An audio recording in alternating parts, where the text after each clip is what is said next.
은혜의 별장에 오신 여러분을 정말 축하드리고 그 대단히 참 뽑혀서 정말 아주 특별한 초대를 받으셨습니다. 여기 오고 싶어도 이렇게 참 쉽게 올 수 있는 데가 아닌데, 이 주변이 전부 다 고급 골프장 또 내지는 이렇게 그런 펜션 이런 아주 그냥 멋진 이 홍천강 또 강촌, 그리고 한국에서 내노라 하는 하여튼 그 수도권 이북에 정말 멋진 경관이 여기 딱 자리를 잡고 있는 그곳 중에서도 진짜 여기가 아름다운 곳입니다.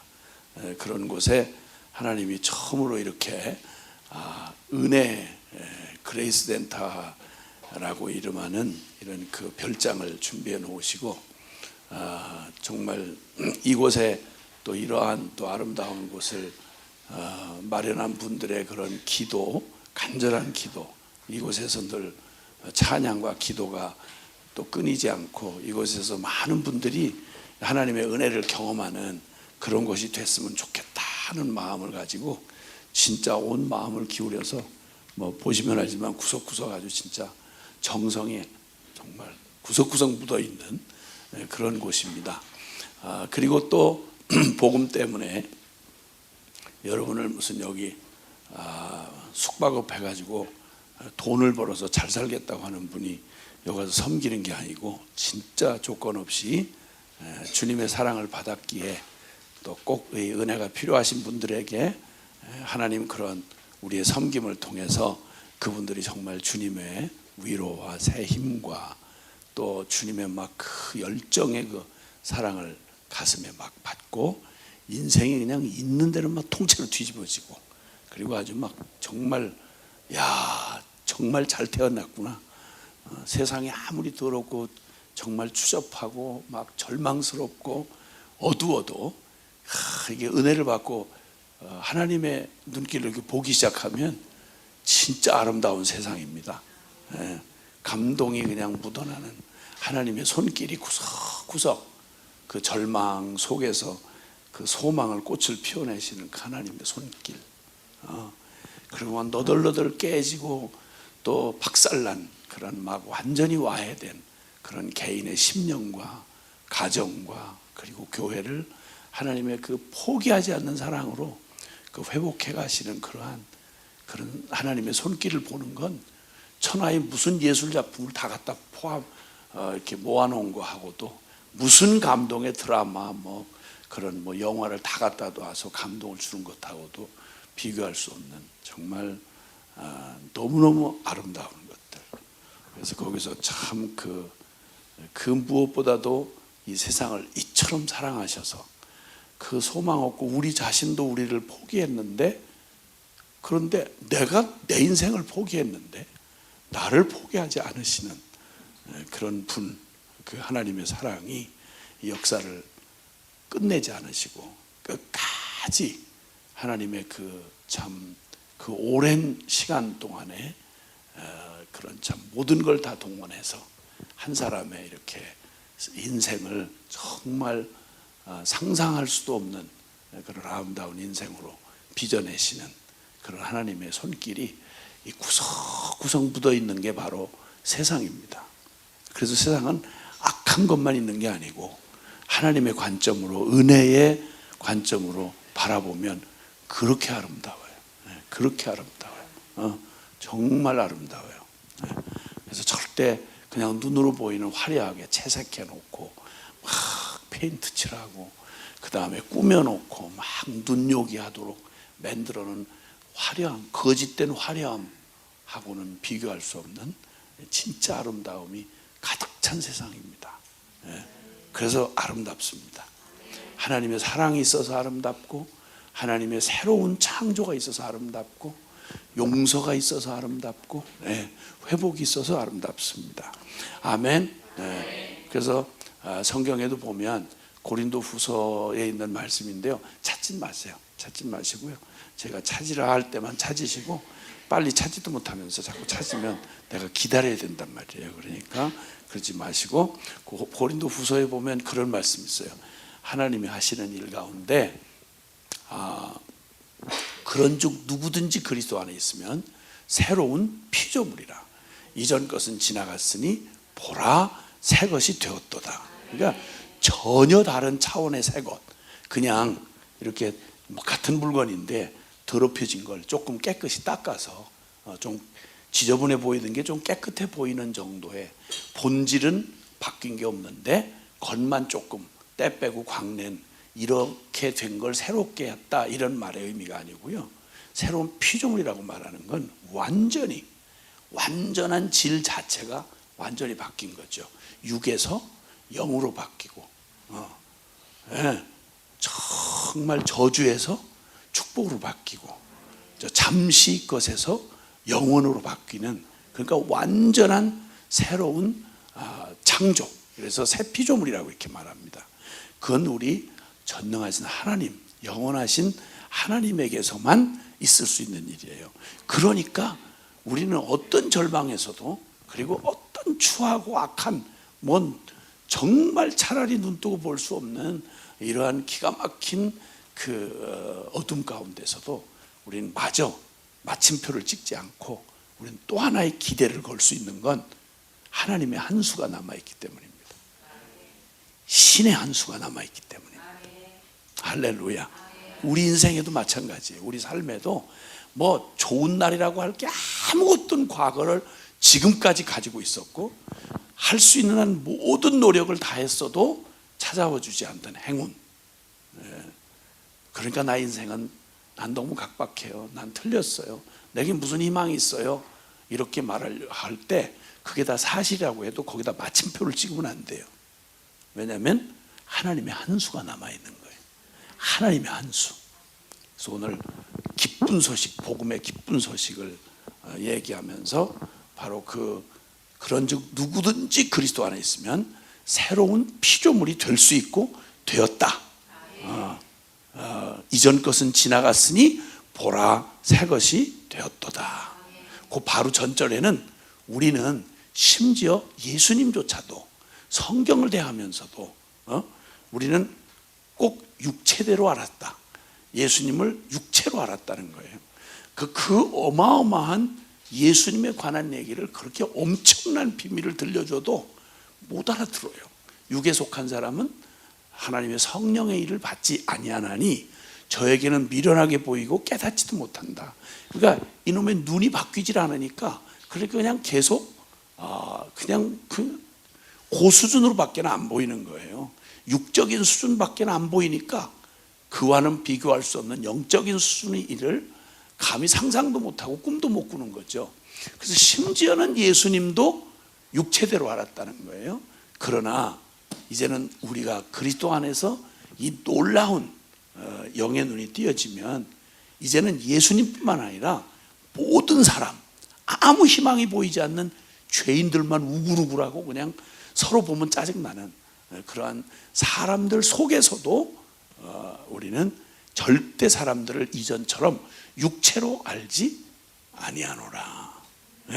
그래서 이제 정말 주님께서 우리에게 그러한 영의 눈을 띄워주시고 이 진리의 눈을 밝혀주시면 그 세상이 전혀 다른 각도로 보여요. 그래서 보통 예수님 막 믿고 은혜 받고 막 훌렁 뒤집어진 사람들의 간증 중에 흔한 말, 이제 흔한 그 간증 중에 제일 흔한 간증이 그거예요.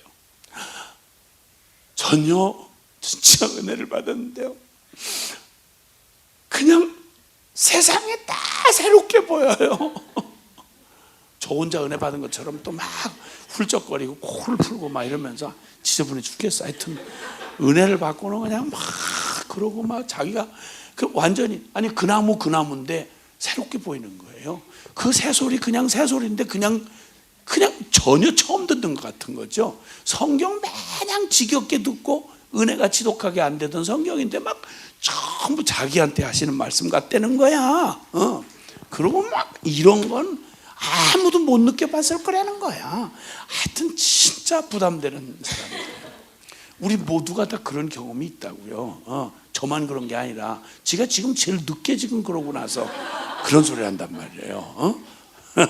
그래서 이제 그런 관점에서 자, 우리 세상을 아름답게 보게 하실 우리 주님을 기대합니다. 그 세상을 아름답게 본다는 말의 핵심에는 사람을 아름답게 보는 거예요. 전에는 너무 짜증나는 사람, 너무 진짜 부담스럽게 생긴 사람, 그리고 아주 용서하기는 너무 어려운 인간 뭐 이럴지라도, 그러나 이제 은혜를 받고 나면 그럼 그 사람을 전혀 다른 관점으로 이제 보게 되는 거예요. 하나님이 만들어 가시고 있는 사람, 하나님의 영광을 끝내는 드러낼 사람, 그리고 진짜 지금 속을 새기면 그놈이 간증거리를 준비하느라고 저렇게 속을 새기는구나. 저러다가 훌렁 뒤집어지면 간증을 얼마나 세게 하려고 저렇게 저러고 있나, 뭐 이런 참 희망과 또 그런 기대감으로 바뀌는 거죠. 자, 그래서 이 은혜의 별장에 오신 여러분 서로가 정말 수지 맞으셨다는 사실을 서로 일깨워 주기 위해서 옆에 계신 분에게 진짜 수지 맞으셨습니다, 이렇게 얼른 정말 수지 맞았습니다. 수지가 무슨 말인지 잘 모르는가 봐. 괜찮아요. 몰라도 좋은 거예요. 수지는 좋은 거야. 수지는 아주 좋은 거예요. 오케이. 자, 그래서 오늘 좀 이 짧은 이제 시간인데 그 시간 안에 이렇게 나누고 싶은 이제 복음 사경회를 이제 몇 번 이렇게 진행해 왔더랬는데, 이번에는 아주 지금 이렇게 아마 멀리서 오신 분은 아마 그 도로 차를 운전하고 오셨는데, 그 요금소, 그 도로세 내는 요금소 있잖아요, 톨게이트, 거기를 통과하는데 그분이 자기가 근무한 이래로 가장 많은 요금을 처음 받아본다고 지금 26,000 얼마를 내셨다고 그래요. 도로교통비를 내셨는데, 그러니까 저 부산 저 끝쪽에서 여기를 지금 거의 38선 넘어가지고요, 이쪽에 홍천군 서면까지 여기 이렇게 차를 가지고 올라오신 분이 계세요. 여기 레이스 센터에 주요. 여러분 가까운 데서 오시면 수지 맞은 거예요, 진짜. 얼마나, 야, 그러니까 말이에요. 이게 지금 차에 지금 막 그 오시면서 밀리는 거 보셨죠? 여기가 지금 수도권에서 가장 멋진 북한강 줄기가 있는데요. 그래서 아주 가장 통일교 문선명이 아세요? 통일교 문선명이 요 가까운 요 근처, 요 바로 근처예요. 북한강을 끼고 지상 낙원을 만든다고 거기 완전히 거대 왕궁을 만들어놨어요. 그 안에서 모두 태어나서 죽을 때까지 필요한 게 다른 게 필요하지 않고 그 안에 살다가 죽을, 하여튼 문선명이가 하여튼 지상 낙원이라고 할 만큼 어마어마한 그냥 그 수려한 그 북한강 줄기를 다 거기를 요지를 사가지고요, 수십 년 전부터 개발을 해놔서 엄청나요. 멀리 가다가 이렇게 보시면 이렇게 어디 저 성화에서 보는 그 천국 뭐 이렇게 하는데 지붕 돔 같이 생긴 이런 거 허옇게 보이는 거 있을 거예요. 들어가지 마세요. 아니 그렇게 감동을 받으면서 얘기를 하면 어떡하시냐고. 근데 그럴까 봐서 지금 문선명이 그렇겠다고 얘기를 하고 있는데, 통일교가 주요 그 어마어마하게 돈을 많이 벌었어요. 거기 여수 박람회, 또 여기 저기 뭐야, 요번 저 동계올림픽 있었던 뭐죠? 평창 올림픽, 이거 전부 다 통일교 장사한다 뭐 이런 얘기가 있어요. 요지에 다 돈 될 거 다 차지하고 있고 통일교 거예요. 그렇다 그래요. 내가 직접 확인해 본 건 아니에요. 근데 그렇다고 그러더라고. 사실이고요. 거의 다 사실이고요. 남미 땅에만 뭐 거의 한반도보다 더 많은 땅을, 거의 우리나라 땅보다 더 넓은 땅을 샀다니까. 뭐 하여튼 뭐 대단해요, 진짜. 어쨌든. 근데 우리한테는 그렇게 돈을 안 주시지, 주님이? 그런 거 좀 짜증 나잖아요. 그게 이제 육적이라 그러는 거예요, 그게. 그런 생각이나 하고 앉아 있으니 하나님이 아무리 은혜를 줘도 알아먹을 수가 있어야지. 아유 싫어요, 뭐 하나님 자녀 되는 권세를 주셔서. 그게 뭐예요, 그게? 호텔에서 날 알아주지도 않고 백화점 가도 무시당하고, 날마다 집주인이 불러내가지고 그냥 너 하나님 어디 출장 가셨냐, 왜 이렇게 세도 제대 안 내냐, 뭐 이러고 개척교회를 지금 몇 년째 하는데 진짜 그런 얘기 말고 진짜 뭐 현찰되는 얘기를 하셔야지. 매냥 약속만 그렇게 하시고 이렇게 해서 또 툴툴거리는 그런 분들이 계세요. 그거 어떻게? 그래서 그분 나중에 은혜 받고 뒤집어져서 이제 울면서 회개하고 간증할 날이 있을 거거든. 그런 걸로 보고 그 아름다움을 보는 거예요. 왜냐하면 그 끝이 아니니까. 자꾸 끝 얘기를 자꾸 하잖아요, 그렇죠? 그래서 오늘 복음 사경의 오늘의 이야기 이렇게 시작을 해봅니다. end, 끝 말이죠.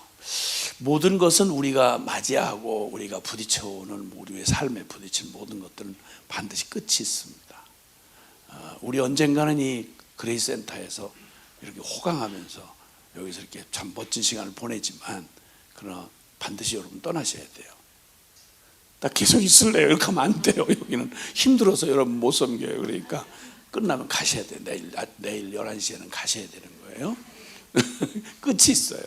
복음사경에 몇 번째 만났는데 그 다음에는 또 끝이 있어요. 작게는 매일매일 일상 한 사건, 여기도 끝이 있어요. 끝이 있다는 말은 시작한 지점이 있었다는 얘기죠. 그래서 끝을 얘기하려면 항상 시작이 따라붙어요. 사실 시간 개념으로 가장 먼 개념을 표현할 때 시작과 끝입니다. 그렇죠? 동쪽의 시작, 서쪽의 끝 이러면 가장 먼 개념을 얘기할 때, 멀리 떨어진 개념을 얘기할 때 시작과 끝이 가장 멀리 떨어져 있죠. 근데 역설적으로 시작과 끝은 딱 붙어 있어요. 이게 시작과 끝에 담겨진 비밀이에요. 시작과 끝은 딱 붙어 있어요. 예를 들자면 작년 2018년에 12월 31일 자정이 되는 시간, 12월 31일 작년 2018년의 끝은 2019년 우리가 맞이한 새해 2019년에 1월 1일 바로 처음 시작되던 시간하고 딱 맞아 떨어져요. 끝과 시작은 가장 먼 개념인 줄 알았는데 놀랍게도 가장 붙어 있어요. 한 사람을 이렇게 볼 때, 그 사람의 인격을 볼 때 우리는 끝을 가봐야 되잖아요. 그렇죠?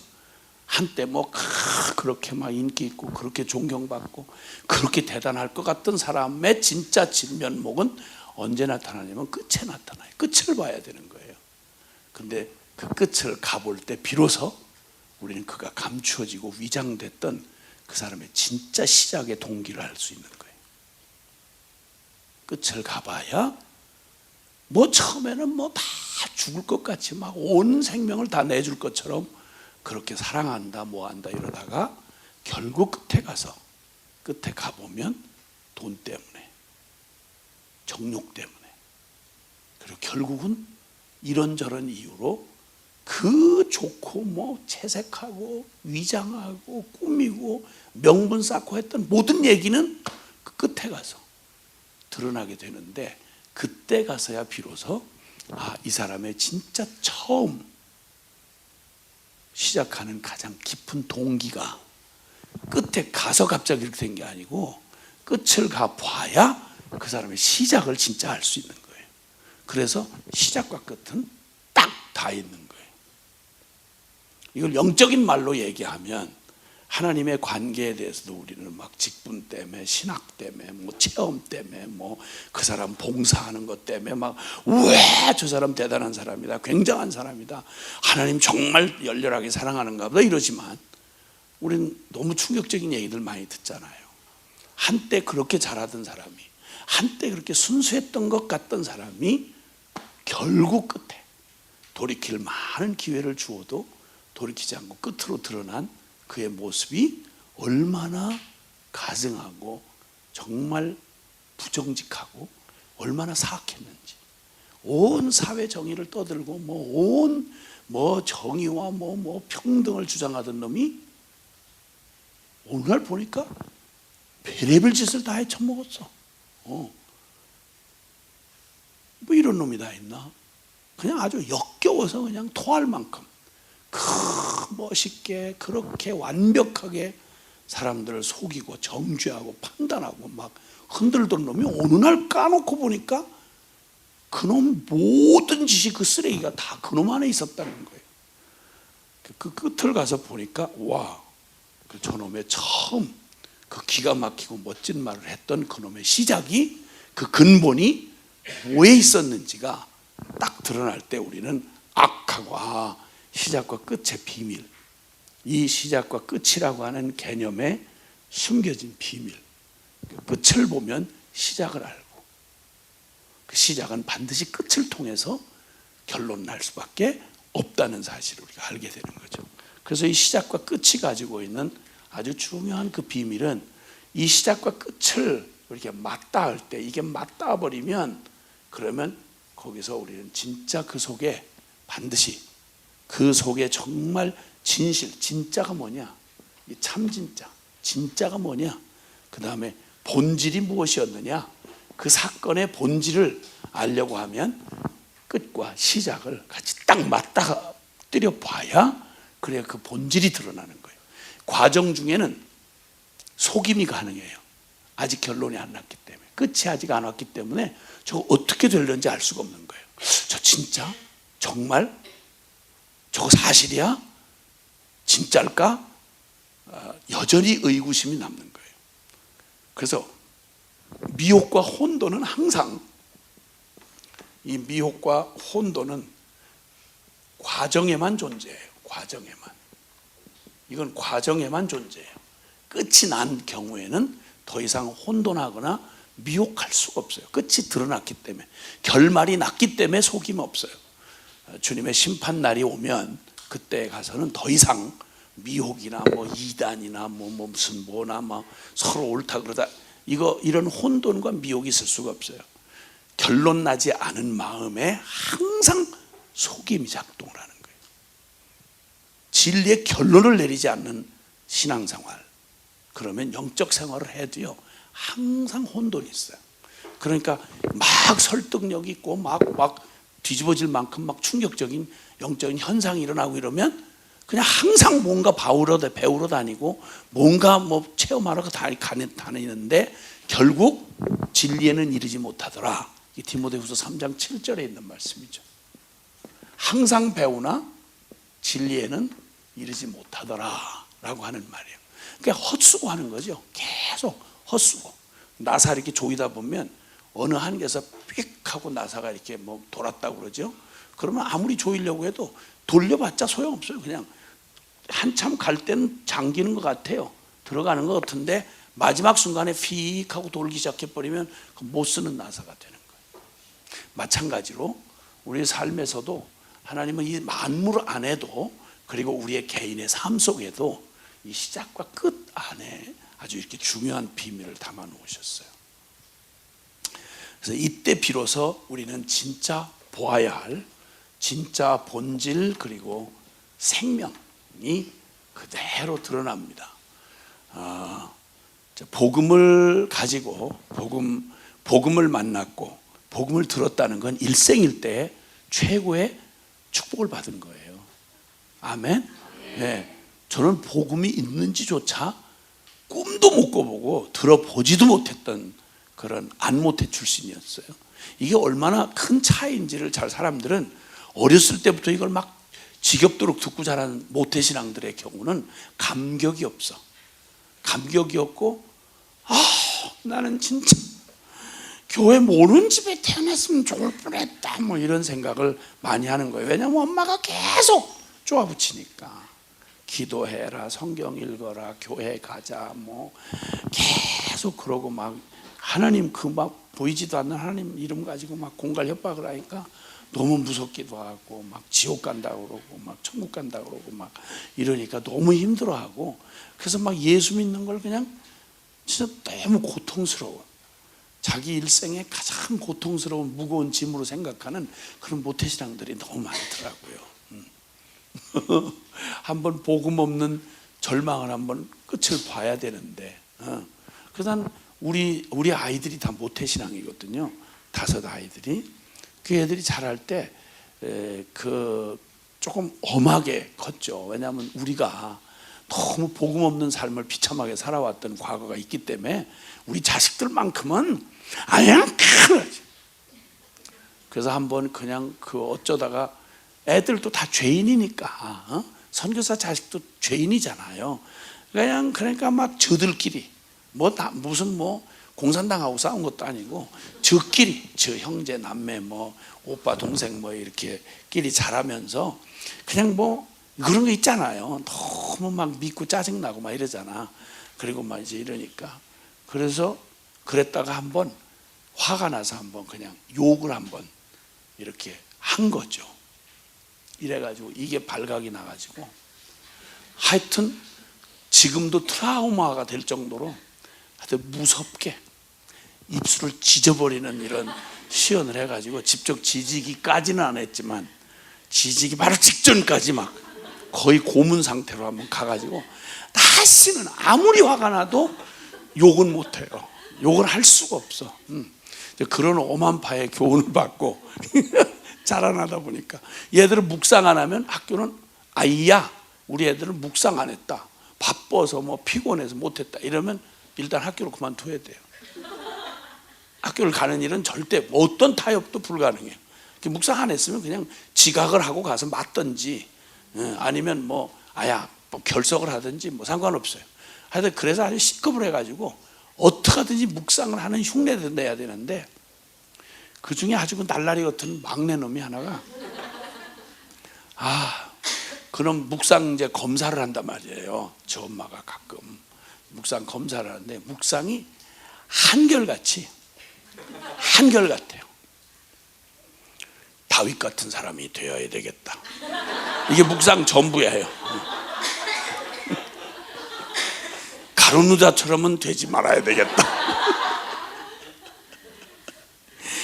골리앗처럼 하다가는 맞아 죽는다. 이런 식의 묵상이 그게 다야.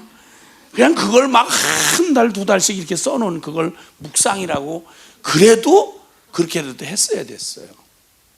그래도 어떤 방황과 유혹이 있었어도 걔들은 무슨 행복을 가지고 있냐면 가다가 해답이 있잖아요. 해답. 이 건물에는요 비상구 표시가 이렇게 돼 있어요. 그래서 그게 꼭 비상구 표시가 어느 때나 켜 있게 돼 있어요. 무의식 중에 사고는 의식 중에만 되는 게 아니니까 갑자기 사고가 나고 정전이 됐고 그리고 또 어떻게 할 줄을 모른다. 그럴 때 비상구가 있다는 사실을 아는 사람만 해도 살고 죽는 문제가 달려있고 그게 어디쯤에 있었다는 것만 알아도 이거는 진짜 죽을 생명 건지는 것과 같은 거예요. 나는 그게 없었어요. 그 절망적인 시간에 가장 민감한 청소년기에 그냥 워낙 또 인간의 길을 포기한 사람들 뒷골목에서 매일 살인, 폭력, 마약, 술 이런 게 매일 이렇게 일상으로 돌아가는 속에 거기 내던져져 가지고 매일 절망이죠. 매일 절망. 그리고 제가 조금 덩치가 그때 다 일찍 컸었어요. 그래서 일찍 크니까 덩치가 있으니까 맷집이 좋다고 애들이 그냥 두질 않아요. 그 동네에 사는 애들이 그냥 안 둬. 너 정말 매 맞기 진짜 편하게 생겼다 너. 그래가지고 그냥 이놈 저놈 그냥 그래서 웬만하면 그냥 집단 구타당하는 게 매일 일과지 맷집 좋구나 너. 와 자식 때릴 맛이 나네. 그냥 짝짝 때리고 그냥 주전자 뚜껑 가져와서 여기를 호떡을 찍어낸다고 이렇게 막 이러고서 공갈을 해가지고 팍 이러고 와 아유 진절머리다. 진짜 거기 맨 했다 하면 마약이고 어떻게 하면 옆집에서 목을 이렇게 해가지고 덜렁덜렁한 시체 끌려나오고 맨 그런 속에서 문제는 그 절망적인 속에서 이 짓을 해가면서 왜 살아야 되는지를 모르겠는 거예요. 나는 왜 살지? 난 누구지? 그럼 나는 앞으로 어떻게 되지? 이렇게 살다가 왜냐하면 그렇게 살다 끝을 살아봤자 성공하면 돈 잘 번다는 얘기인데 돈을 잘 번 우리 아버지가 어떻게 죽는 걸 봤거든. 나 중학교 2학년 때 아버지가 삶을 돈 잘 벌기로 해서 집안에 다 집안 떨거지를 먹여 살리고 그쯤 했으면 성공한 거 아니에요.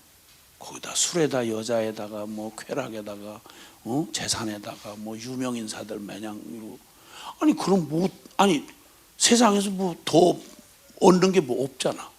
그런데 무슨 아니 그걸 다 누리면서 왜 삶을 포기하고는 돌아가시면서 우리 집안 최초로 벽제 화장터에서 1시간 동안 기름으로 태우는 시체를 태워가지고 아버지가 철침대에 이렇게 나오는데 처음에는 관으로 들어갔는데 나오는데 허연 뼈 몇 개만 남아서 이렇게 나오시더라고.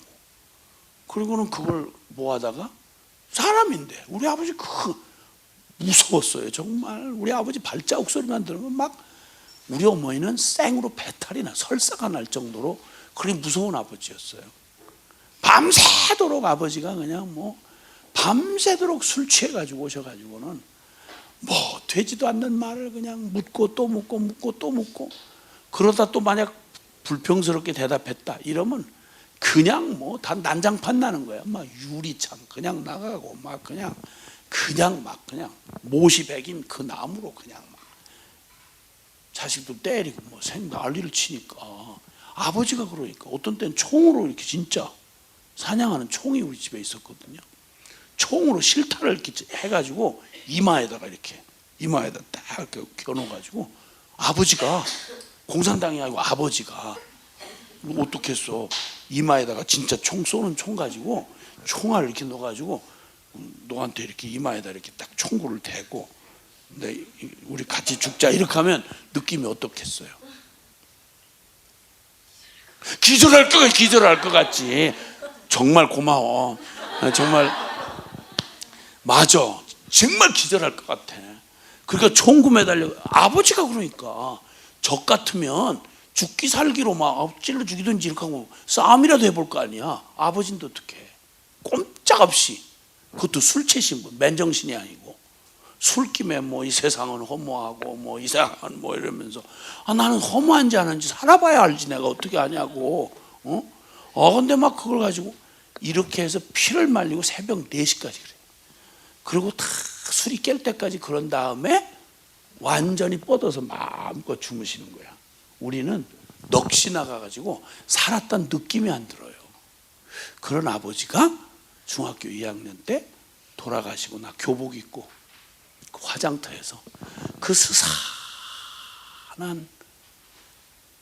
그 화장터에서 거기서 뼈 몇 개 나오더니 그걸 쇠절구에다 갖다 놓고는 뼈를 이렇게 다루고 어떻게 하기 어려우니까 그걸 아버지 뼈를 빻아서 약봉지에다 요만하게 담아가지고 나무 상자에다가 담아서 앵겨주는 거예요. 그걸 상주라고 받아가지고 그리고 선산에 묻으러 가는데 내가 교복 입고 아버지 유골 들고 그 가는데 나는 이렇게 하려고 그러셨나? 이렇게 하려고. 그래서 저는 다른 어떤 것보다도요 뭐 너절한 인간들 뭐 철학이 어떻고 뭐 신학이 어떻고 이런 얘기에 나는 관심도 없어요. 인간 다 해봤자 진짜 인생이 그 하나님 없고 영혼 없으면요 개되지만 못한 게 인간이에요. 다 사실은 솔직히 무슨 의미예요? 아니 차라리 개되지는 편하잖아. 아니 영혼이 있다는 걸 알아. 지가 무슨 양심의 가책이 있어. 그냥 생긴 대로 또 먹다가 힘 닿는 대로 먹다가 그냥 죽으면 되잖아. 육체로 살다가 육체로 죽으면 되잖아. 인간은 그렇게 살 능력도 없는 게 고민만 잔뜩 있어가지고 차라리 모르면 고통이 없잖아요. 왜 사는지. 이렇게 해서 결국 성공했다도 해도 아버지처럼 죽어야 될 텐데 그렇게 죽자고 이렇게 악을 쓰면서 살 이유가 뭐냐고. 그리고 에라이 확 이게 포기하고 싶은데 그 포기가 안 되고 살아남는 게 보통 두려운 일이 아니에요. 두드려 맞죠. 그러다 밥 한 끼 안 먹으면 후들거려서 죽을 것 같아. 견딜 수가 없는 거예요. 무슨 짓을 하더라도 살아있는 동안 뭘 얻어먹더라도 먹어야 되는 거예요. 훔쳐먹더라도. 이게 뭐야 이거. 이렇게 먹어서 유지하는 목숨 그거 뭐 하려고. 죽으려고. 그 죽음 다음엔 어떻게 돼? 그 그 죽음 다음에 육체로만 해도 땅 속에 묻힌다, 불 속에 탄다. 이거 얼마나 끔찍해요. 근데 그 다음을 아는 사람은 아무도 없어. 왜냐하면 죽었다가 다시 살아온 놈이 없으니까. 어떻게 되는 거예요? 어떻게 해야 이거 안 죽을 수 있어요? 죽은 다음에는 그런 거밖에 없어요? 모를 데가 없는 거예요. 우리 집은 날마다 굿판만 했기 때문에 재수구 타고 막 무당들 와가지고 무슨 짓을 해서든지 돈 잘 벌으라고 그냥 무당 구 타고 재수구 타고 길 닦는 구 타고 맨날 이 짓을 했으니까 한 번도 내 삶의 가장 중요한 나는 왜 시작이 된 거죠? 나의 시작은 어디서부터죠? 그 나의 끝은 어떻게 끝이 나죠? 이걸 물어도 누구한테 물어야 될지를 몰랐어요. 이런 과거를 가졌던 제가 예수님을 만나고 그냥 완전히 뒤집어지고 난 다음에 내 자식들을 낳았으니 얘들이야말로 천하에 이렇게 복받은 애들이 어디 있겠어요? 솔직히 안 그래? 안 그래? 웃어? 그렇지? 너 복 많이 받았지? 맞아. 나처럼 이렇게 선교사님처럼 그렇게 막 맞고 막 비참한 그렇게 살고 싶어? 아니지. 아니지. 이마에다 총 대고 막 이렇게 해서 죽을래 막 이렇게 하고 이런 거 당하고 싶어? 아니지. 아니지. 아니야. 그거 난 우리 애들이 뭐 예수 믿는 거 어려워요. 나는 날마다 놀지도 못하고 욕도 못하고 나는 뭐 매일 교회만 가야 되고 나는 뭐 진짜 뭐 이럴 때면 내 속에서 너 그러면 너 할아버지 같은 아빠가 너 할아버지처럼 내가 술 많이 먹고 와서 돈은 많이 벌어다 주는데 대신 밤새도록 네 이마에다가 총 이렇게 놓고 쏠까 말까 이렇게 하고 욕지거리하고 죄 짓는 거 이런 것만 싱탕하고 그냥 그렇게 하는 거 한번 당해볼래? 너 한번 맞아볼래? 응? 아빠 엄마 없이 아니야. 아빠 없이 그냥 길거리에서 그냥 애들한테 막 두드려 맞고 뒷골목에서 매냥 죽은 시체 보고 그런 동네에서 너 살고 싶어? 그 교회 나가지 마. 교회 나가지 말고 내가 살았던 거 네가 살아. 이런 얘기를 해주고 싶은 게 그냥 여기까지 이렇게 오네. 뭐 도대체 복으로 모르니까 이놈의 자식들 그냥 나는 욕을 너무 많이 욕을 들어가지고 아주 욕이 없으면 말이 밋밋해서 재미가 없어요. 우리 집안은 그냥 욕을 너무 사랑해가지고 얘기를 할 때마다 욕을 빼면 문장이 다 깨져. 말이 무슨 말 하는지를 모르겠어. 그리고 우리는 누가 가깝잖아요. 이렇게 가까우면 욕을 아주 진하게 해야 서로 친한 사이야. 우리 어머니가 나를 사랑했기 때문에 우리를 사랑했기 때문에 욕을 아주 세게 했어요. 우리 어머니가 엄마가 욕해요? 안 하지? 그런 복을 그렇게 받아. 난 우리 엄마가 나 어렸을 때 노만했을 때 보통 하는 말이 미안해 그냥 전할 수밖에 없어서 그냥 전하는데 기분 좋을 때 엄마가 뭐라 그러냐? 아이고 연병할 놈 이래. 그게 무슨 말이냐면 전염병 앓다가 죽을 놈 이런 말이야. 그리고 내가 좀 말 좀 안 듣는다 그러면 화가 나셨어요. 이 육실할 놈이 이래. 그날 그 엄마가 그러니까 좋은 말인 줄 알았어. 나중에 알고 봤더니 6토막 내 죽이는 걸 육시한다. 6토막 시체를 나눠서 죽이는 걸 육시한다 그래. 그 육시할 놈 그 말은 육시할 6토막 내 죽이는 놈 그런 말이야. 누가 나한테 그랬냐면 엄마가. 그 다음에 이제 너도 그럴 때 있지. 엄마한테 이렇게 엄마가 막 화가 나서 막 이렇게 할 때 토낄 때 있지. 도망친 적 있어 없어? 엄마가 날 쇼딸이라서 날 못 쫓아오거든. 사내 놈들이 막 도망을 가면 엄마가 쫓아오다가 막 소멸떡을 못 쫓아오잖아. 엄마는 쇼딸이니까 못 쫓아오는 거야. 그럼 막 뒤에다 대고 뭐라 그러냐면 저 호랭이 12번 뜯어갈래 이런다고. 잘 생각해봐. 이게 무슨 말인지 알아? 강아지가 한번 궁뎅이를 물어도 심각하잖아. 그치? 물려봤어? 물려보면 너 무서워. 그런데 강아지가 궁뎅이 한번 물어도 이게 병원에 입원하고 이래야 되는데 주사 맞고 이래야 되거든. 그런데 호랭이가 12번을 뜯어갈 놈이래 날 보고. 그러면 강아지가 물어도 심각한데 호랭이가 나를 작정하고 나를 뜯어가면 호랭이 한 입 확 넣어버리면 난 궁뎅이 한쪽 그냥 나가. 근데 12번을 물어갈 놈이래. 날 보고. 우리 어머니가 날 직접 낳았거든. 우리 어머니가 날 직접 낳은 엄마인데 그런다고요. 내가 어렸을 때 진짜 내가 그냥 편견 없이 얘기인데 정말 귀엽게 생겼어 우리 친구가. 근데 내가 우리 친구보다 훨씬 더 귀여웠어. 사실이야. 사실이라니까. 내가 무슨 뭐 머리가 어렸을 때부터 이렇게 없었겠어? 웃기네. 내가 너보다 더 귀여웠다니까. 그 우리 엄마가 너무 내가 나를 귀여우니. 나도 어렸을 때 있었잖아. 선교사님도 너무 귀여운데 그 귀여운 기준이 뭐냐면 살이 우리 부자니까 뽀얗게 아주 올록볼록 이렇게 할 정도로 살이 탱탱했어 내가.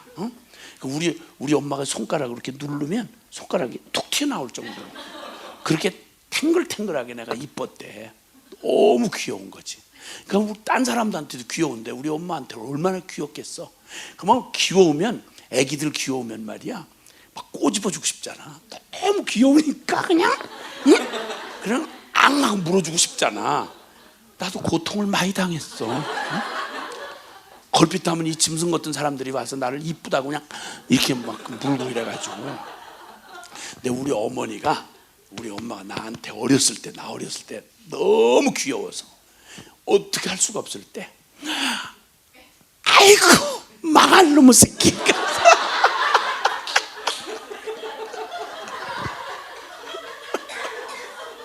아니 자기 자식 보고 망할 놈 새끼래. 날 보고. 나 그거 좋은 말인 줄 알았어. 엄마가 그러니까. 엄마가 뭐 나쁜 말 하겠어. 그래서 나중에 알고 봤더니 망할 놈이래. 잘 될 놈이 아니라 망할 놈이라는 거야. 난 그런 말을 들으면서도 이렇게 오래 산 걸 보면 하나님 은혜야. 근데 우리 애들은 그런 욕을 못 들어봐서 그게 고통이래. 자기네는 욕도 못 해보고 뭐 그랬다는 거야. 그럼 내가 속으로 너 욕이 뭔지 아냐? 욕 좀 한번 실컷 들어볼래? 내가 욕을 하기 시작하면 지금은 다 잊어버렸지만 사람이라는 게 저 기억 저편에 뭐가 있잖아요. 응? 만약에 욕에 발동이 걸리면 요즘에 애들 뭐 이 무슨 이 제재거리는 이런 욕 따위는 욕도 아니에요. 그건 한번 욕 한번 진하게 한번 해볼까?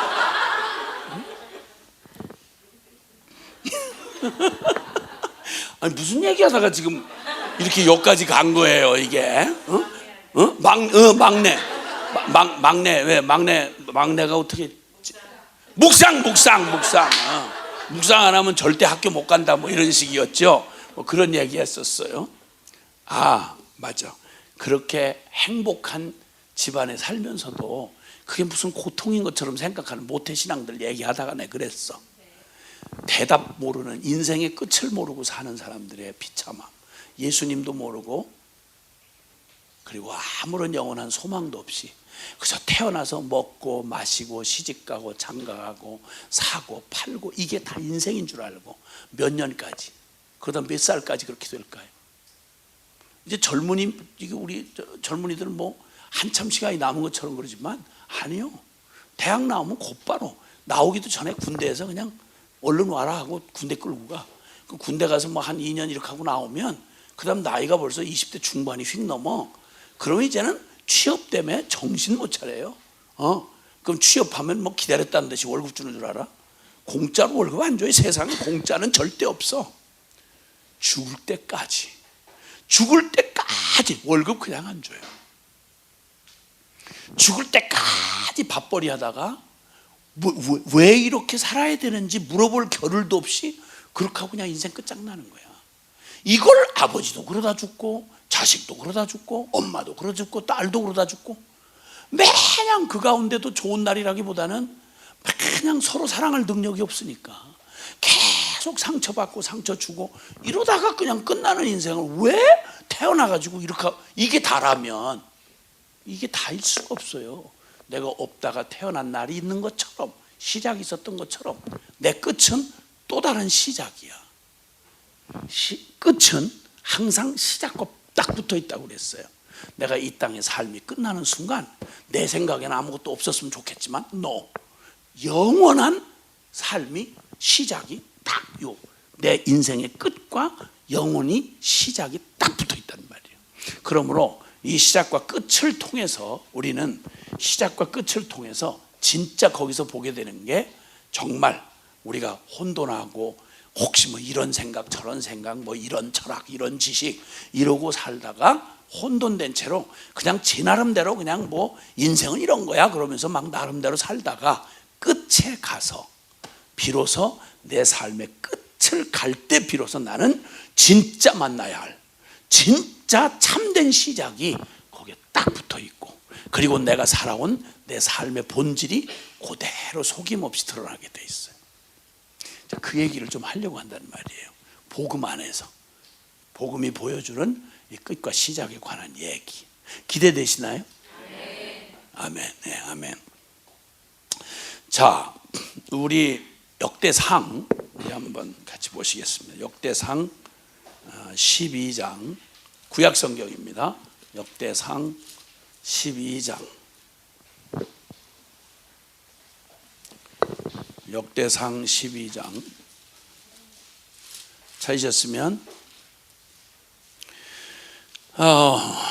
역대상 12장 1절 시작. 다윗이 기스의 아들 사울로 말미암아 시글락에 숨어 있을 때에 그에게 와서 싸움을 돈 용사 중에 든 자가 있었으니 예, 아멘. 그 다음에 우리 22절 한 절 더 시작. 그때 사람이 날마다 다윗에게로 큰 군대를 이루어 하나님의 군대와 같았더라. 23절 싸움을 준비한 군대 지휘관들이 헤브론에 이르러 다윗에게로 나와서 여호와의 말씀대로 사울의 나라를 그에게 돌리고자 하였으니 그 수요가 이러하였더라. 아멘. 여기는 홍천군 서면이죠. 서면. 여기는 지역으로 하면 그 홍천군 서면이라는 지역이에요. 근데 여기 지금 나타나는 두 지명이 나타나요. 하나는 시글락이라는 곳이고 하나는 또 하나는 헤브론이라는 곳입니다. 자, 이 시글락과 헤브론은 뭐 이전에도 있었는데요. 특히 다윗이라고 하는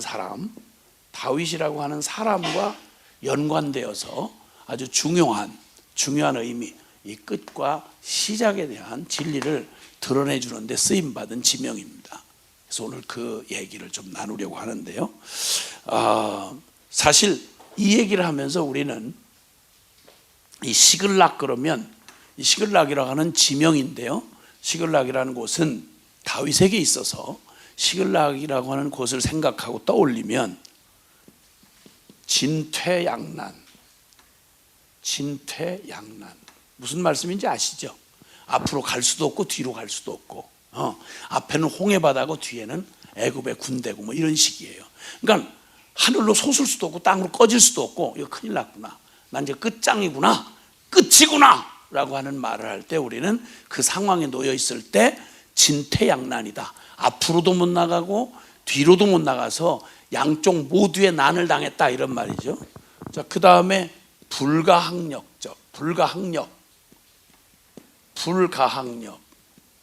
내가 어떻게 해볼 도리가 없다. 나는 끝장났다. 나는 더 이상 안 된다 라는 말을 할 때 내 힘으로는 안 된다 라는 그 끝을 부딪혔을 때 우리는 그건 불가항력이야 이렇게 보통 얘기를 합니다. 이 시글락이라고 하는 지명을 다윗과 연계를 시키면 바로 이런 말이 생각나는 곳입니다. 시글락은 그러니까 사실 이 다윗이라고 하는 사람 그러면 성경에 우리와 똑같이 그냥 한 사람이에요. 똑같은 죄인이고 근데 이 사람이 특별히 주목을 받게 된 데는 딱 하나. 우리하고 뭐 거기서 거기에요. 인간이라는 게 나고 늙고 병들고 죽고 이런 기본에 있어서는 아무런 차이가 없어요. 뭐 그 중에 조금 더 많이 먹고 덜 먹고 뭐 조금 더 돌아다니고 덜 돌아다니고 이런 차이, 높고 낮고 이거 별 의미 없어요. 다 죽음 앞에 다 끝에 가면 그거고, 태어날 때 다 빈손 들고 왔어요. 죽을 때 다 빈손 들고 가요. 공수래 공수거예요. 예. 그래서 막 세상의 최고의 최고의 영웅 이렇게 얘기를 해도 그 헬라 제국의 알렉산더라고 하는 아주 그냥 정말 걸출한 영웅이 있죠.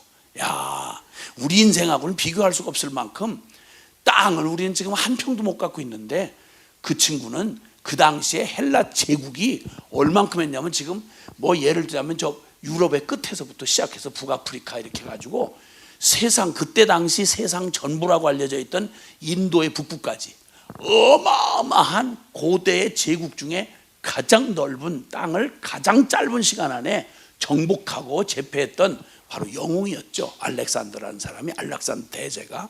근데 그 친구가 껍적거리면서 아주 호기를 부리고 웃기는 짓을 한 게, 그 33살 때 무슨 악어의 눈물처럼 수많은 사람을 죽이고 땅을 차지해놓고 아주 호기롭게 말하고 눈물 한 방 흘리면서 슬프도다. 나는 더 이상 정복할 땅이 없어. 슬프도다. 이러고 까불다가 모기한테 물려 죽었어요. 말라리아 병 들려서 죽은 거예요. 전쟁터 나갔다. 인간 다 해봤자 진짜 얼마나 역설적이에요. 말에 의하면 그 얼마나 사실인지 모르겠는데, 알렉산더가 마지막 죽어갈 때 자기 관에다가 구멍을 내가지고 자기 손을 내밀어. 손을 무서워 죽겠지.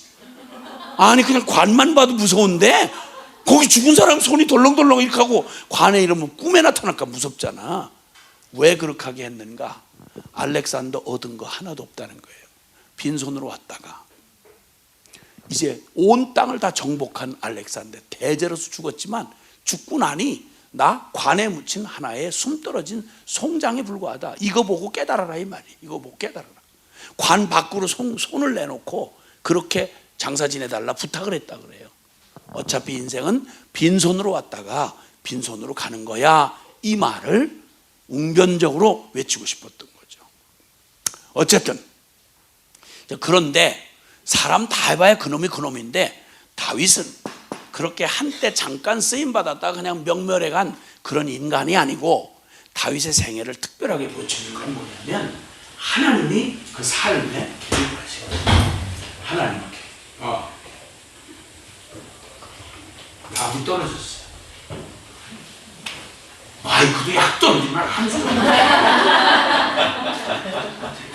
배터리 없는 것 같아요.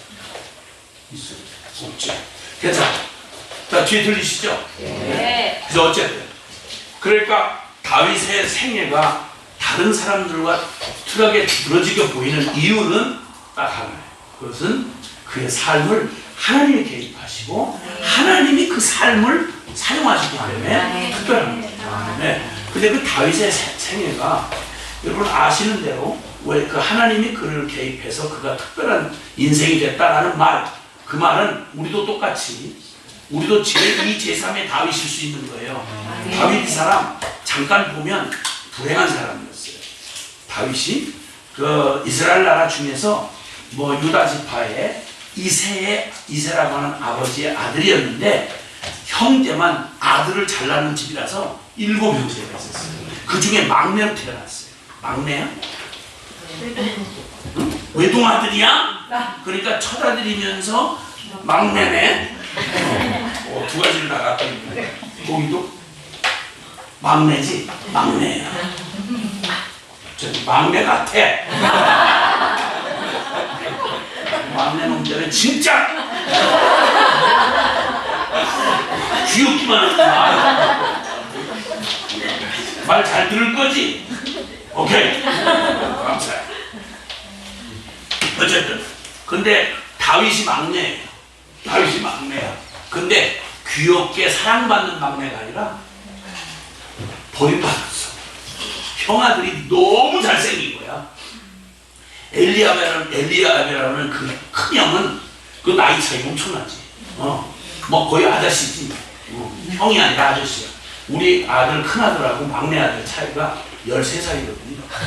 그러니까 뭐 형아라고 할래도 삼촌 이런 정도로 이게 차이가, 지금은 뭐 큰 차이가 아닌 것 같지만 어렸을 때는 깐난에 이제 막 엄마 품에서 젖 먹고 있는 아이가 14살 형, 14살짜리, 1살짜리가 14살짜리를 보고 형이라고 말하니까 중학교 2학년 아니야? 중학교 2학년 때 깐난 아이가, 젖 먹는 아이가 뽀빼 이렇게 얼마나 그런가 까불어.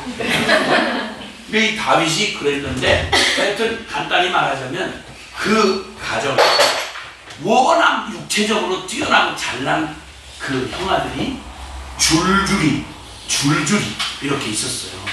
그러니까 그냥 보고도 와, 이 사람 진짜 대단하네. 키가 벌써 막 어디 이쯤이니까 키가 막 떡대 딱 균형 딱 갖췄지. 뭐 거기다 막 사내놓으면 아주 뭐 이거 그냥 봐도 물건이야 완전히. 이런 형들이 줄줄이 있는 중에 막내가 그때 태어났는데, 막내가 태어났는데 근데 이 막내가 아들이 귀한 집에 나와야 저렇게 외동아들 같아 이렇게 막 이렇게 사랑을 받고 이럴 텐데, 아주 사랑한테 치워버린 거지 부모가.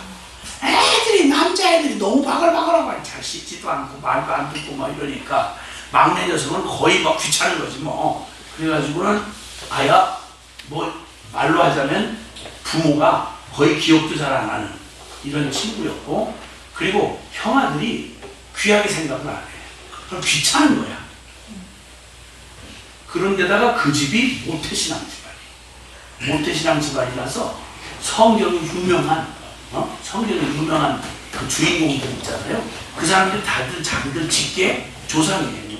그 유명한 우리 그 룻도 내지는 라합, 이런 분들이 다 할머니들이야. 요 집안의 할머니. 우린 성경에 아주 대표적인 사람들이잖아요. 그런데 그 중요한 하나님 성경 안의 주인공들을 조상으로 이렇게 모시고 있으면서, 그 주인공들의 특징이 뭐냐면 육신으로 잘나서가 아니라 하나님의 특별한 은혜를 입은 사람들이에요. 그러니까 살아계신 하나님을 나타내 보여주는 아주 중요한 얘기라서 조상들 얘기만 제대로 기억을 하고 마음으로 받았더라면 이 가문이야말로 복음의 하나님을 가장 잘 섬기고 하나님을 가장 경건하게 하나님을 예배하는 그런 가족이 됐어야 될 텐데, 희한하게 그 모든 가문의 자랑을 해. 우리 집에 뭐 유명한 기독교계 유명한 뭐 목사님이 있었어요. 그때 뭐 할아버지는 뭐 영적으로 능력이 대단했대요. 이런 얘기는 자랑은 하는데 신앙은 쥐꼬리만 굽는 거예요. 아주 불경건해서 정확히 기록은 안 돼 있지만, 이 엘리압이라고 하는 친구를 사무엘 선지자가 처음 봤을 때 하나님이 뭐라고 말씀하시냐면, 그를 주목하지 마라. 그는 이미 버렸느니라. 하나님이 이런 말 잘 안 하세요.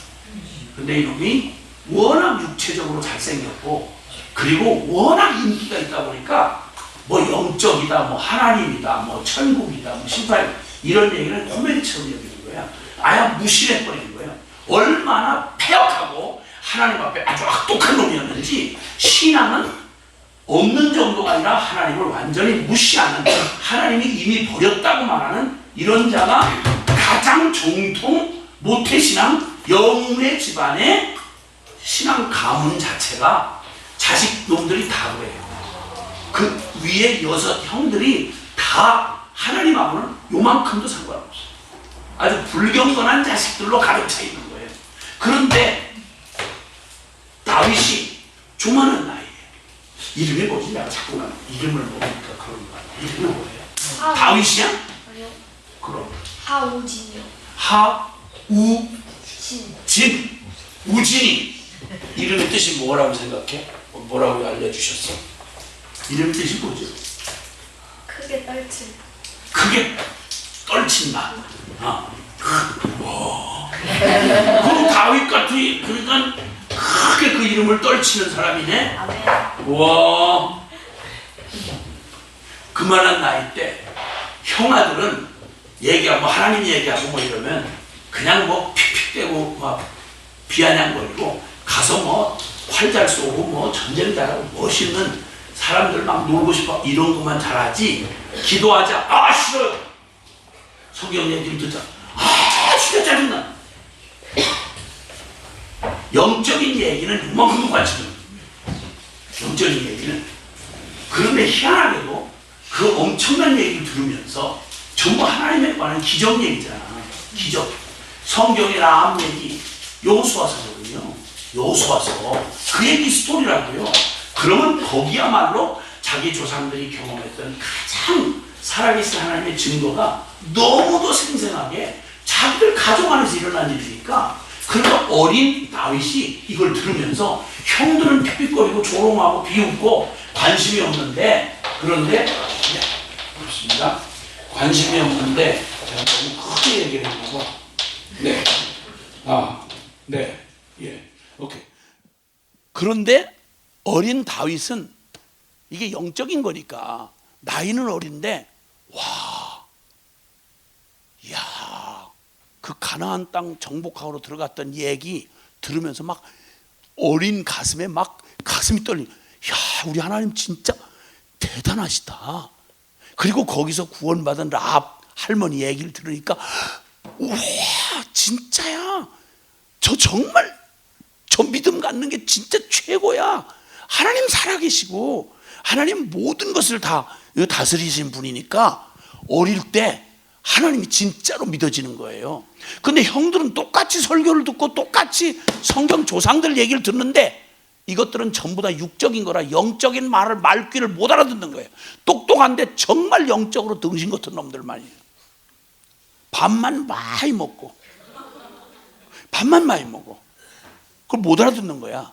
근데 그 형들이 다 못 알아듣고 재미없다고 갖다 내다 버리는 그 말씀을 들으면서 어린 다윗이 아주 어린 나이 때부터 아주 어렸을 때부터 그 듣는 말씀이 너무 가슴 떨리는 거예요. 와, 그 하나님 정말 두려우신 하나님이구나. 와, 그 하나님은 온 세상을 만드신데 어쩌면 이렇게 놀라우셔. 어떻게 이렇게 지혜로우셔. 어쩌면 이렇게 완벽하셔. 그러니까 다윗이 나중에 시인이잖아요. 그 사람이 다윗이 시인이에요. 어디 학교 가서 배운 거 아니에요. 국문학 배우고 이런 사람이 아니라 천부적으로 시인이야. 왜? 하나님을 믿으면 그렇게 안 될 수가 없어요. 완전하신 하나님이 창조하신 이 창조의 그 신비와 질서, 그 조화, 야 감탄하는 거죠. 그러니까 다윗의 시편을 보면 모든 지금 시를 연구하는 사람들이 뭐 영문학으로 보통 영문학의 가장 높은 차원의 그런 그 연구하는 영문학이 높은 수준의 그 영문학이 이 시편과 이사야서다 뭐 이런 얘기를 내가 얼핏 들었어요. 굉장히 수준 높은 그 정규 교육을 받은 사람 아니거든요. 하나님을 아는데 하나님을 아는 게 지혜와 지식의 근본이라. 아멘. 그러니까 어렸을 때부터 기도하는 걸 형들은 기도하는 놈이 없어. 근데 다윗은 어렸을 때부터 기도를 해. 근데 불행하게도 이렇게 하나님을 사랑하는 다윗은 편하질 않았어요. 형들이 워낙 잘난 그늘에 가려져서 부모님도 형들에게 빠져가지고 이 어린아이 그냥 별로 귀찮고 이러니까 형놈들은 늘 주변에 집 주변에 언제 갑자기 불러도 있는데 이 아이는 저 베들레헴 목동으로 어린애를 목동으로 양 새끼 몇 마리를 맡겨가지고 그거 잡아먹히든 말든 상관없어. 그럼 무슨 그냥 그 몇 마리 맡아가지고 들판에 가서 거기서 살게 하는 거예요. 멀쩡한 놈들은 다 집 곁에 두고 형들은 그러니까 귀찮았던 거지. 그러니까 형들도 싫어하고 질투하고 그러니까 왜 질투했나가 내가 가만히 성경을 이렇게 앞뒤를 묵상해 보는 중에 질투한 이유는 다른 거 아니었어요. 육적인 사람이 제일 싫어하는 게 영적인 얘기 싫어하거든요. 근데 이 어린 게 형들 요셉이 또 형들한테 미움받았던 그거잖아요. 형아 그렇게 하면 하나님이 듣고 계셔. 요놈의 자식 있어가지고. 그리고 그 얘기를 갖다 일러 바치는 거야. 형아들이 이렇게 나쁜 말 했어요.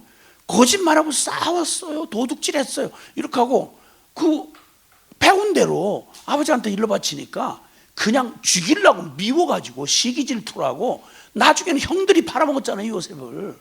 그 사실이거든요. 다윗도 역시 집안에 붙어 있을 수가 없었던 건 형놈들이 그냥 둔 게 아니에요. 그러니까 다윗은 하나님 앞에 배웠으니까 거짓말하면 안 되니까, 하나님 살아계시니까, 하나님 말씀에 십계명 이렇게 하라고 그랬으니까 그거 안 하고 막 이상한 말들 하고 이상한 짓 하면 저기 이방 사람들 흉내내고 그러면 형아가 그렇게 했다고 또 일렀을 테니까 귀찮고 갈등 생기고 하니까 야야야야 너 그냥 조용히 저 안 보이는 데 가서 저 놀더라도 그냥 안 보이는 데 가서 놀아라. 그리고는 양새끼를 해서 베들레헴 목동에 갖다 내박쳐 뒀는데요, 다윗의 고백에 보면 무슨 일을 겪었냐면 사자와 곰이 출몰한 거예요. 사자가 곰이, 사람들이 없는 곳이니까 짐승떼들이 막 돌아다니고 사자와 곰이 나타나는 곳인데 거기서 양새끼 몇 마리를 치면서 거기서 어린 목동 노릇을 했단 말이에요. 그리고 그가 간증할 때 그가 자기가 믿고 듣고 배운 하나님을 어떻게 믿었냐면 자기에게 양을 이렇게 맡겨주시면 그 양을 지키기 위해서 사자가 만약 양을 물고 간다, 어린 다윗이 다 해봐야 10몇 살밖에 안 돼. 여기 지금 우리 형아 정도 되겠지. 그냥 목숨 걸고 하나님에게 배운 건 양을 사랑하는 목자의 마음, 즉 하나님이 우리를 사랑하면 어떻게 책임지시고 사랑하는지를 듣고 배운 대로 믿으니까 자기는 목자인데 자기 양을 데려간단 말이야. 살지 죽을지 말할 것도 없고 그냥 하나님 도와주세요 하고 쫓아가서 목숨 걸고 쫓아가서 막 사자를 갖다가, 세상에 사자가 태어나서 그 이상한 인간 본 건 처음이잖아요. 사자가 보통 나타나면 사람이 피하잖아, 무서워서. 그런데 아니 무슨 애가, 아니 조그만한 애가 10몇 살짜리가 그냥 사자를 향해서 막 돌질을 하는데 사자도 이게 겁이 나는 거야. 저 왜 저래? 아니 쟤는 뭐야, 사람도 아니고 저게 뭐야, 사자도 아니고. 그리고 우물쭈물 하다가 그 애가 만만하니까 빨리 도망갔더라면 아야 붙잡지를 못했을 텐데 사자를 어떻게 따라가. 근데 사자가 붙들린 거 보니까 다윗한테 붙들렸다고 분명히 그러거든. 붙들린 정도가 아니라 다윗이 사자 입을 이렇게 찢어가지고 거기서 양을 빼냈다고 자기가 간증을 해요. 그럼 그 일이 어떻게 일어났겠나. 정상으로 일어날 수가 없어요. 사자를 어떻게 빠르기를, 어떻게 시속 60km 이상을 달려가는데 지가 무슨 말 그걸 쫓아가냐고. 근데 사자가 다윗이 따라갔던 걸 보면 사자가 도망갈 마음이 있었던 게 아니라 너무 이상하니까 아 뭐 저런 게 다 있어, 아 저 뭐야 이러는 사이에 막 확 달려온 거지. 오더니 망설일 것도 없이 그 조그만 손으로 그냥 사자 이 사이에다가 넣고는 이걸 땡기는 거야. 그 사자 입이 이게 얼마나 무는 힘이 세냐면요, 자기 등치 2배 되는 그런 짐승을 한번 딱 물잖아요. 그럼 젊은 사자의 입에 움킨 것을 빼앗을 자가 누구냐, 이 성경의 표현이 그런 말이 있어요. 못 뺏어요. 죽여도 한번 물으면 그 악력이 얼마나 강인한지 그냥 뼈는 그냥 부서져 버리고 못 뺏는 거예요. 근데 아이가 어떻게 이걸 벌리냐고. 힘으로 벌렸다기보다는 내가 생각할 때는 사자가 너무 어처구니가 없어서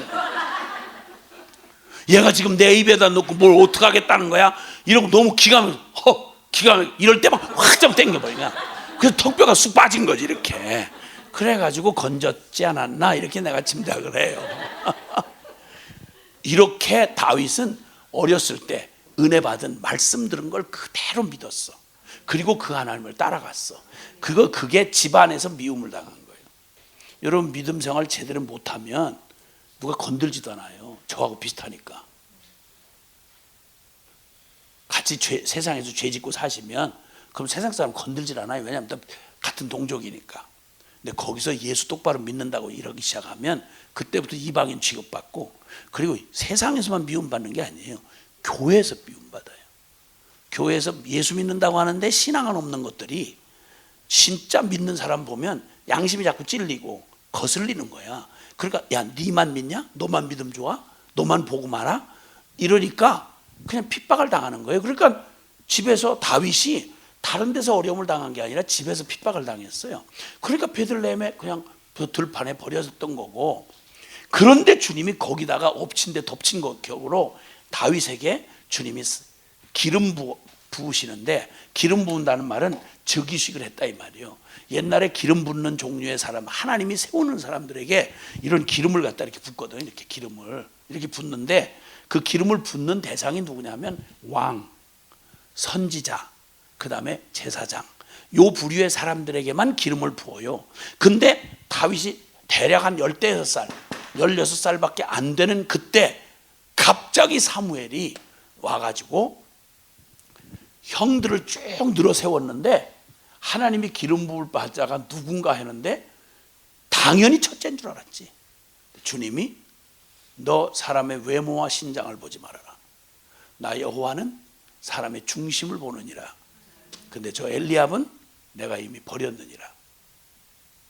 여러분, 이렇게 믿는 집안에서 허우대 멀쩡하고 교회 안에도 만약 그런 사람이 있다면 얼마나 비참하겠어요. 당연히 저 사람일 거야 했는데 중심을 보시는 하나님 눈에 볼 때, 야 이거 아니다, 이거 물건 아니다, 하나님이 보시는데 요만한 가치도 없는 놈이 되면 얼마나 비참하겠어요. 다 제껴졌어요. 둘째도 아니고 셋째도 아니고 넷째도 아니고. 그러다가 여섯째까지 다 지나갔는데 그때 사무엘이 묻는 거예요. 이게 아들 다냐? 그러니까 아들 갑자기 불러오라고 그러는데, 아들을 불러오라고 그러는데 아들을 숫자에 치지도 않고 데려오지도 않았어요. 아버지가 그 모양이었어요. 아버지한테 그런 존재였어요, 다윗이. 그때 아이고 글쎄 뭐 한 놈이 있긴 한데 뭐 그놈은 좀 아주 멀리가 있는데요. 당장 데려오라고. 당장 데려오라. 데려오는데 다 해봐야 16살짜리 청소년이야. 얼굴이 불굴해하고 어린 티가 그냥 애띤 티가 그대로 나는, 이걸 이스라엘의 왕을 삼으라고 하는 하나님의 명령에 이 사람이 해당될 거라고 누가 생각을 했겠어요. 근데 주님이 그때 어린 다윗을 15살짜리를 사울을 대신하여 왕을 세우는 딱 한 가지 조건이 있었어요. 그게 바로 내가 이세 아들 다윗을 만나니 하나님 내 마음에 합한 자다. 이게 하나님이 사람을 보는 유일한 기준이었어요. 나이 16살에 다윗은 이미 그의 마음 안에 하나님은 나의 목자시니 내가 부족함이 없으리로다 한 대로 전부였던 사람이었어요. 자, 이쯤이었으면, 자, 사무엘상 27장 1절에 보면, 사무엘상 27장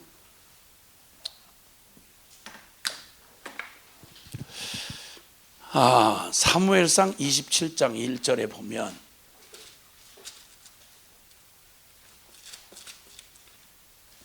사무엘상 27장 1절. 자, 이런 하나님의 특별한 그 개입으로 하나님이 선택하고 기름 부음을 받은, 즉 하나님이 직접 이스라엘의 왕으로 세우겠다고 기름 부음을 받았어요. 어릴 때부터 은혜를 받아서 그 불경건한 집안 한복판에서 가장 경건한 하나님의 사람으로 세워졌을 뿐만 아니라 15살에 하나님이 직접 하나님의 종을 통해서 기름 부어서 하나님이 세우는 이스라엘 백성으로 삼았다고 한 다윗이었으니, 뽑고 뽑아서 그 시대 한 시대에 뽑고 뽑아서 하나님 앞에 뽑힌 사람이 다윗이었단 말이에요. 자, 이렇게 좋은 출발, 이렇게 특별한 은혜를 받은 다윗, 멋진 시작인 거죠. 멋진 시작, 아주 멋진 행운의 시작이 된 거죠, 그의 삶에. 그리고 곧바로 그게 헛얘기가 아니라 그 다음에 그의 일생에는 진짜 역사에 기록할 만한 멋진 통쾌한 영적인 하나님이 축복받았다는 걸 증명해주는, 여러분 그 멋있는 골리앗 전쟁 있죠. 골리앗하고 싸운 거 있잖아요. 다윗과 골리앗 싸운 거, 성령께서 기름 부으시자 사무엘이 기름 붓자마자 성령 충만을 받았고, 그냥 청소년이 아니었어. 하나님의 이미 기름을 부음받은 하나님의 손안에 붙들린 사람이었어요.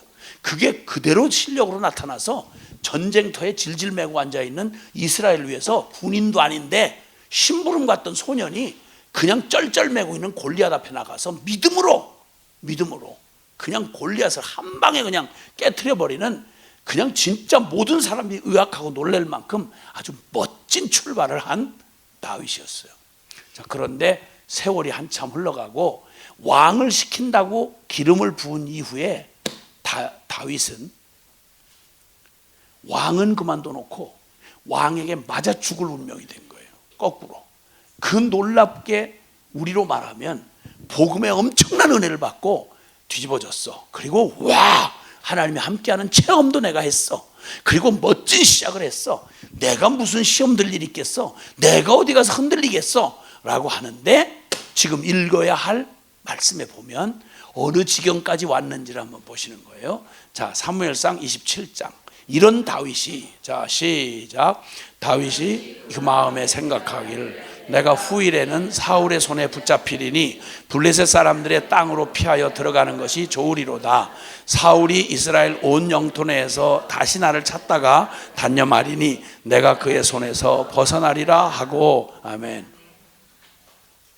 자, 뭐 아시는 대로 그 이스라엘의 처음 왕이었던 사울이라고 하는 왕이 하나님 신앙 다 말아먹고 하나님 그 영적인 축복을 받을 건 다 받고도 하나님을 전혀 두려워하지 않는, 쉽게 말하면 육으로 받고 영은 내버린 이런 비참한 사울 대신, 이 이스라엘 백성이 세웠던 사울 왕 대신 하나님이 세우는 사람, 어처구니없게도 어린 소년 다윗을 세웠는데, 그 다윗을 세우시고 하나님이 그의 삶에 영적인 축복을 주지만 육적으로는, 상황적으로는 아무것도 하나님이 함께하거나 축복했다는 증거가 나타나지 않는 거예요. 오히려 그 멋진 출발을 하고 난 다음에 사울 왕이 미쳐가지고 질투해가지고 그냥 잡아 죽이려고 왕이 온 나라 안을 이잡듯이 쫓아다니면서 왕이 잡아 죽이려고 하는데 살아남을 수가 있어야죠. 이게 십수년이 흘러요. 이렇게 하기를. 십수년이 흐르는 그 끝없는 도피 생활 끝에 다윗이 다다른 곳은 다윗이 맞닥뜨려야 할 마지막 지점까지 코너에 몰렸어요. 지금 1절에 하는 말이 뭐냐면, 다윗은 이스라엘 하나님의 약속의 땅의 왕이 되도록 세움을 받은 사람이에요. 그럼 적어도 무슨 일이 있어도 이 약속의 땅을 벗어나면 안 돼요. 그렇죠? 그래서 죽기 살기로 막 날마다 죽음이 기다리고 있는 그 초조한 피말리는 도피 생활을 하면서도 끝까지 도망 다니다가 궁지에 몰려서 어디로 갔느냐 하면, 결국은 지금 얘기하려고 하는 시글락에, 여기가 블레셋 땅이에요. 블레셋 땅 시글락으로 쉽게 말하면 정치적인 망명을 한 겁니다. 자기 나라에서 발붙일 데가 없어가지고 적국에, 지금 말하면 우리가 여기서 막 이러다가 쉽게 말하면 김정은한테 휴전선 넘어가지고 투항한 거죠. 우리 북한에서 거물급 인사가 이렇게 넘어오는 경우가 있잖아요. 뭐 태영호 공사라고 도 있고, 전에는 완전히 부총리격 되는 황장엽 씨가 여기 그 총리결도 우리나라 말로 하면 그분이 여기 귀순했었잖아요. 그러니까 완전히 적인데 완전히 투항해가지고 온 것처럼, 이 블레셋 사람들한테 다윗은 완전히 블레셋의 저승사자예요. 골리앗 때려 죽였죠. 그 다음에 블레셋 사람들한테 나타나가지고 블레셋을 가장 치명적으로 두렵게 하고 떨게 했던 사람이 다윗이에요. 근데 자기들 소문에 듣기에 왕이 계속 다윗을 죽이려고 추격한다는 얘기를 늘 듣고 있었는데, 그 뛰어난 영웅 같은 다윗이 도피해가지고 자기들에게 귀순을 온 거야. 그러니까 블레셋 왕이 너무 어마어마한 거죠, 이게.